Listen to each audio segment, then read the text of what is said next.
presidencial, Gustavo Petro.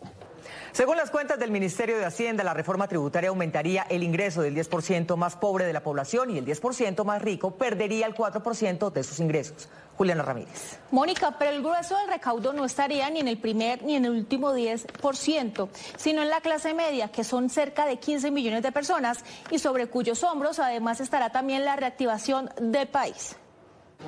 El Ministerio de Hacienda proyectó el efecto en el poder adquisitivo en los hogares de más bajos y altos ingresos del país después de la aprobación de la reforma tributaria. Según estos cálculos, una familia del decil 1, es decir, que vive en pobreza extrema, tendrá un aumento de su poder adquisitivo de 68%, mientras un hogar del decil 10, es decir, una familia rica, solo tendrá en este rubro una caída de menos 4%. En Colombia, para estar entre el 10% más rico de los hogares, basta con tener un ingreso como hogar de 4 millones de pesos o más. Entonces, en el 10% más rico entran pues tanto un empleado profesional que vive de su salario como los dueños de los grandes grupos empresariales del país. Según el DANE, una familia del decil 1, que está en pobreza extrema, tiene en promedio ingresos mensuales por 261.000 pesos. Y si se le aumenta el poder adquisitivo en 68%, como lo estima el Ministerio de Hacienda, le entraría cerca de 177.000 pesos adicionales.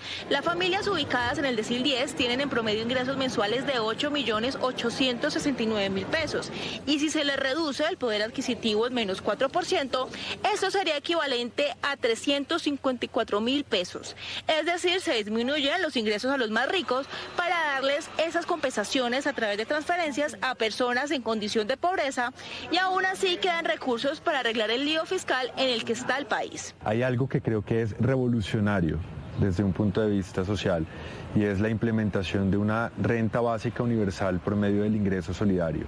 Creo que es ético, creo que en una sociedad no debe haber personas que no puedan subsistir, que se mueran de hambre. Ahora bien, la ampliación de base gravable en renta y los cambios de IVA que contempla la reforma tributaria va a afectar en gran medida a la clase media que se ubica en los deciles 7, 8 y 9, que en promedio tiene ingresos entre 1,9 millones y 3,5 millones de pesos.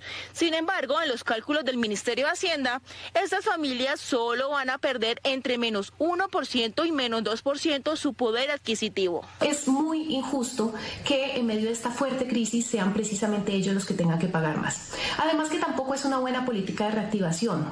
Nosotros necesitamos a esos casi 15 millones de personas que conforman la clase media consumiendo y reactivando la economía. Para los expertos es necesario que en esta reforma se tenga en cuenta impuestos importantes como renta de capital, renta no laborales y gastos de representación. Estos afectarían principalmente a los ricos entre los ricos, que son los que generalmente, históricamente, se benefician con una cantidad de descuentos. Esta semana comenzará la discusión de la reforma tributaria en la que el gobierno espera recaudar cerca de 23,4 billones de pesos.